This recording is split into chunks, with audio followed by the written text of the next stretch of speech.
and welcome to the brush portion of this. So we have hull red, English uniform, Japanese uniform, scrofulous brown and black, white, and there's a touch of eclipse grey on there as well.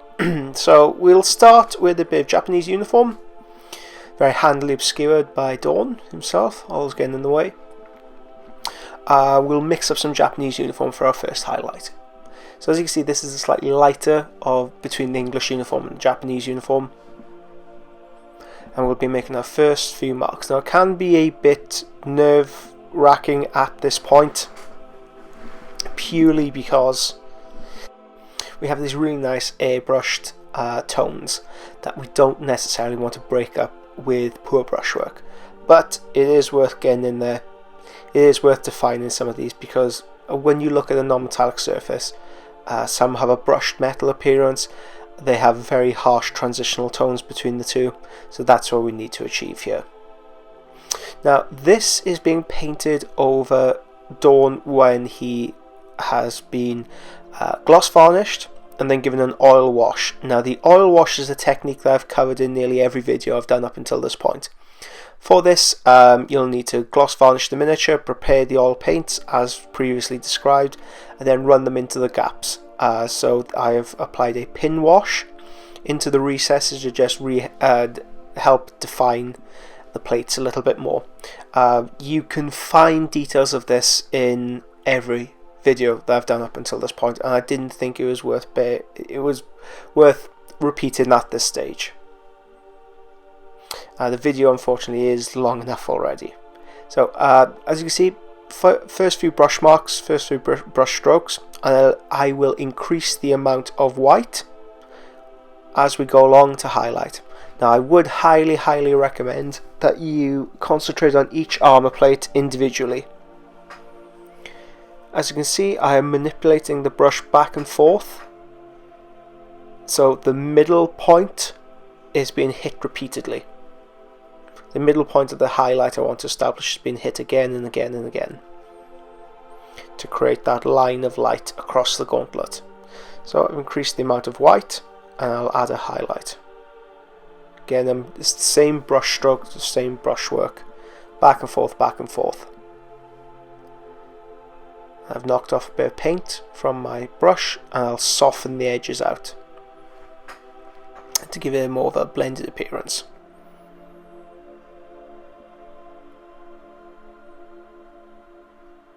So this is a very good example of how we go about building up the effects across the entirety of the miniature. So I will leave you in the capable hands of my brushwork. Take a note of each section. I would recommend, if you are painting alongside me, pausing the video after each section just to review what I've done and apply it to your own work. If not, feel free to watch this and just to see how I manipulate the brush on the surface.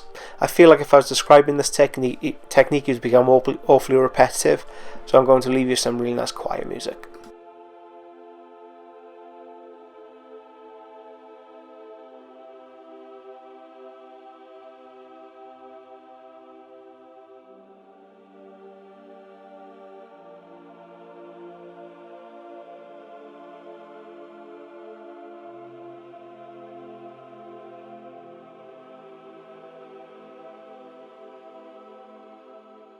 Okay, let's have a look at a more rounded surface here. So I'll start my first brush strokes, again highlighting the strongest points of light where it naturally hit his chest. Again, you can refer to my own work, to the static images, to see where these lights would accumulate and develop your own scheme around that.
Edge highlighting is essential when it comes to a very fine armor plate.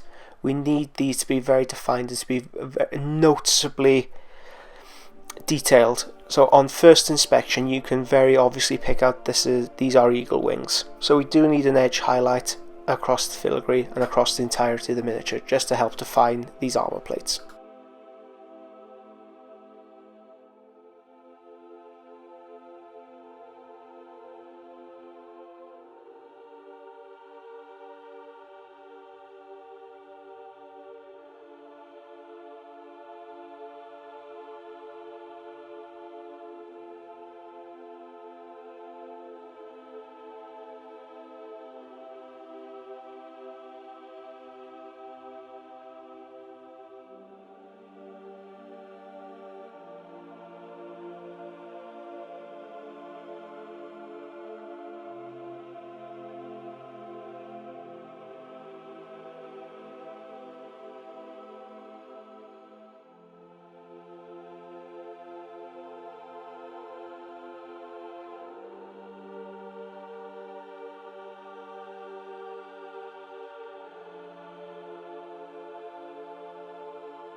Okay, let's have another look at the gauntlets. Let's see if we can refine this a bit more. I'm using Hull Red and I'm pushing this into the shadows to give a stronger shadow in contrast to the light.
Okay, so we're moving on to the more rounded areas of the armor plate. I'll push the brush up into the central cone of light that we've begun to establish with the airbrush, but I really want to refine it. I really want to make it very detailed. So I'll increase the amount of white in the brush for a very solid line. And I'll soften it out. And I'll feather it into the surroundings. So we've got a bit more Japanese uniform. And I'll work on the surroundings.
Okay, so I want to develop this a little bit more. I've used some English uniform just to wash over the top, and I'll use Japanese uniform as a further wash just to help blend it in the very harsh transition.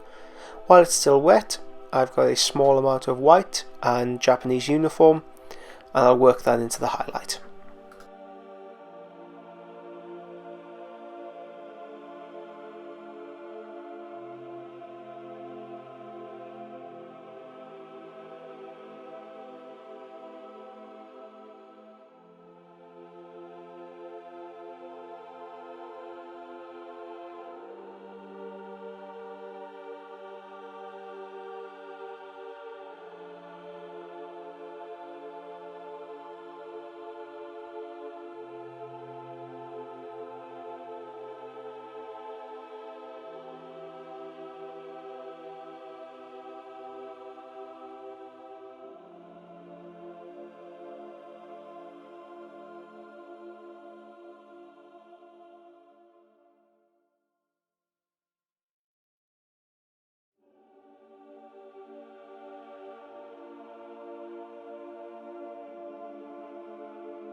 Here's a really nice place to have a look at the technique, the brush stroke, and what you'd look to achieve with your own work. So you can see the brushwork is always going in one direction.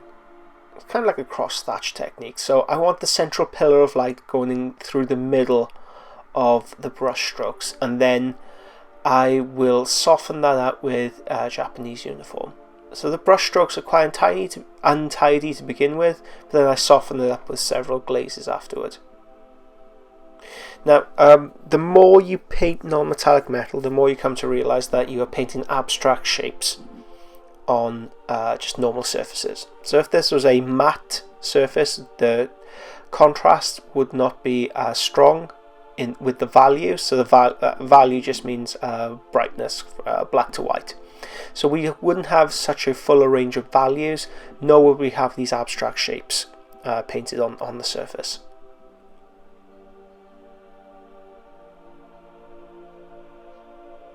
So I hope this is making sense.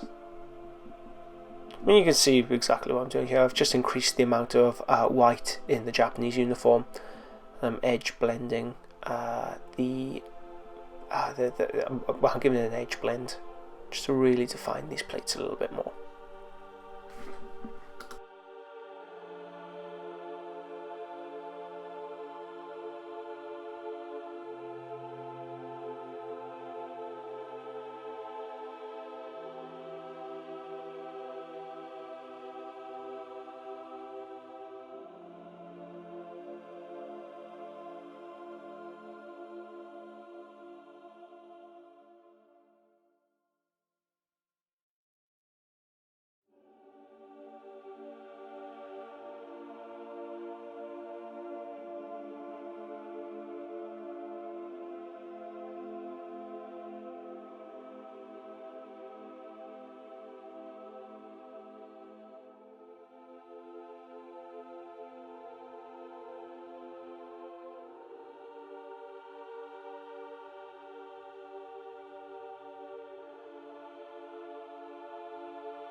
Okay, and that will do us for part 2. Part 3 coming up, where we'll finish off the non-metallic sources. Thank you very much. See you soon.